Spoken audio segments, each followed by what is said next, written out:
সামনে আসন্ন টি-20 বিশ্বকাপ, আর এরই প্রস্তুতি স্বরূপ ঘরের মাটিতে জিম্বাবুয়ের বিপক্ষে 5 ম্যাচের টি-20 সিরিজ খেলবে বাংলাদেশ। ইতিমধ্যে সিরিজের দল ঘোষণা দিয়েছে বিসিবি, যেখানে 18 মাস পর দলে ফিরেছেন সাইফুদ্দিন। এই সিরিজ সামনে রেখে মিরপুরে প্র্যাকটিসে নামে টাইগার বাহিনী, যেখানে দেখা যায় সাইফুদ্দিনের ব্যাটিং অনুশীলন। দলে ফিরে হয়তো ব্যাটিংয়েই বেশি ফোকাস দিচ্ছেন সাইফ। নেটের ভিতরে আরও দেখা যায় মাহমুদুল্লাহ রিয়াদকে। শুধু ব্যাটিংই নয়, বল হাতেও অনুশীলন করতে দেখা যায় রিয়াদকে।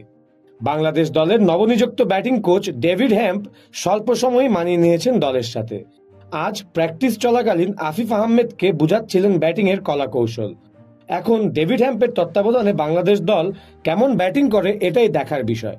আজকের প্র্যাকটিসে শুধু খেলাই নয়, হয়তো ট্যাকটিক্স ও টিম নিয়েও আলোচনা হয়েছে। হাতুরা সিং ও ক্যাপ্টেন নাজমুল হোসেন শান্তকে দেখা যায় মত বিনিময় করতে। নতুন কোনো পরিকল্পনা নিয়েই কথা বলছিলেন হেড কোচ ও ক্যাপ্টেন।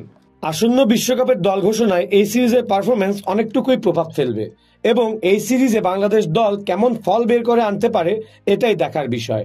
কেননা এটাই শেষ সিরিজ টি-20 বিশ্বকাপের আগে, আর এই সিরিজেই বোঝা যাবে আসলে বাংলাদেশ দল কতটুকু প্রস্তুত আগত বিশ্বকাপের জন্য এবং কারা দলে থাকার যোগ্য।